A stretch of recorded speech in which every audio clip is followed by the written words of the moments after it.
তাহলে আমরা এখন শিখব বিয়োগ। যোগ শিখলাম, বিয়োগ শিখব।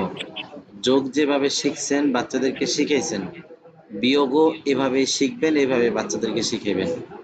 পড়ানোর পদ্ধতি একই রকম, পড়া ভিন্ন। আপনারা সকলে বোর্ডে আমার হাতের দিকে দেখতে থাকেন।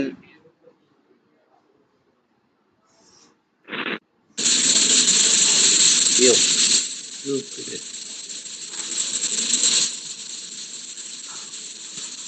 আপনাদের সিলেটে এইভাবে একটা লিখেন, আপনাদের সিলেটে এইভাবে একটা লিখেন।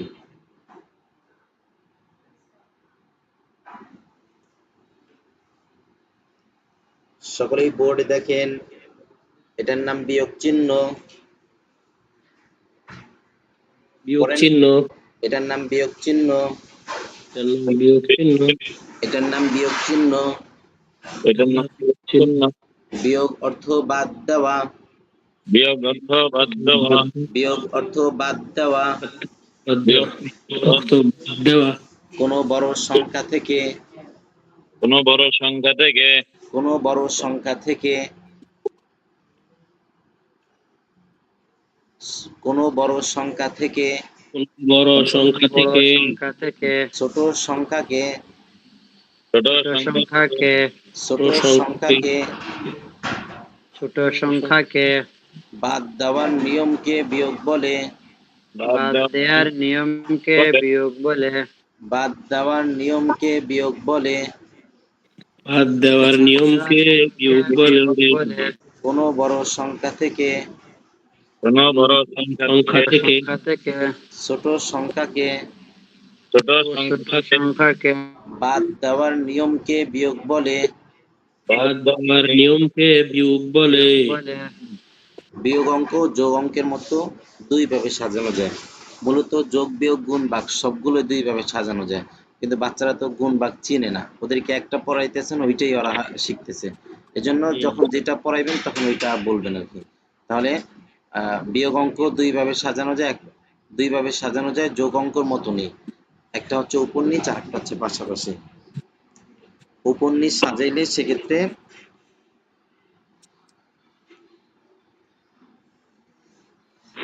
উপর নিচ সাজাইলে সেক্ষেত্রে নিচের সংখ্যার বাম পাশে বিয়োগ চিহ্ন বসিয়ে নিচে সরল রেখা টেনে তারপরে বিয়োগ ফল বসাইতে হয়। আর পাশাপাশি সাজাইলে সেক্ষেত্রে দুই সংখ্যার মাঝখানে বিয়োগ চিহ্ন বসিয়ে ডান পাশে সমান চিহ্ন দিয়ে তারপরে বিয়োগ ফল বসাইতে হয়। ঠিক আছে, বিয়োগ অঙ্ক যোগ অঙ্কের মতো দুই ভাবে সাজানো যায়।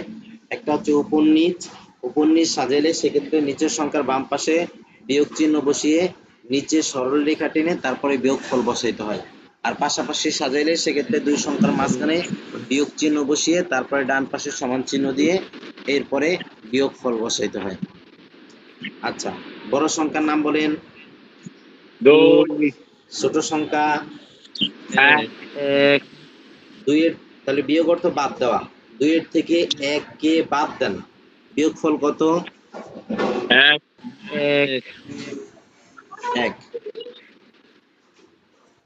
আবার বড় সংখ্যার নাম বলেন। দুই, ছোট সংখ্যা এক, দুইয়ের থেকে এক বাদ দিলে বিয়োগ ফল এক হয়। এক। আচ্ছা, এটা বইয়ের ভাষায় বললেন। এরপরে বাচ্চাদের ভাষায় বাচ্চাদেরকে শিক্ষা দিবেন, সেটা কি?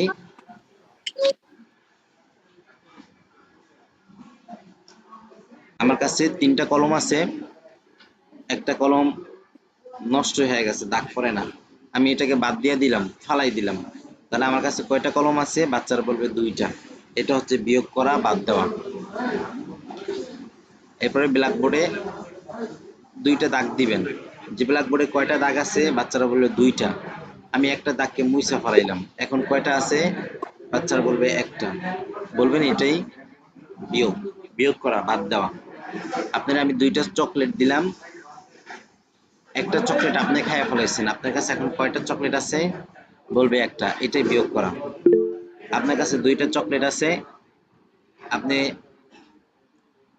আজকে পড়া পারেন নাই, ক্লাস টাইমে দুষ্টামি করছেন, এর জন্য একটা চকলেট আমি আপনার থেকে নিয়ে আরেকজনকে দিয়ে দিচ্ছি, তাহলে আপনার কাছে এখন কয়টা চকলেট আছে?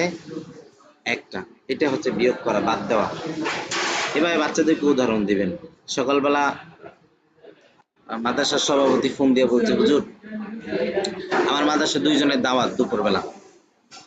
দুপুরের দিকে ফোন দিয়ে বলতেছে, হুজুর আমি গরিব মানুষ, 2 জনকে খাওয়াইতে পারবো না, হুজুর একজনকে পাঠান, একজনকে বাদ দিয়ে একজনকে পাঠান। তাহলে এটা হচ্ছে বিয়োগ করা। বিয়োগ করা সবাই বুঝছেন?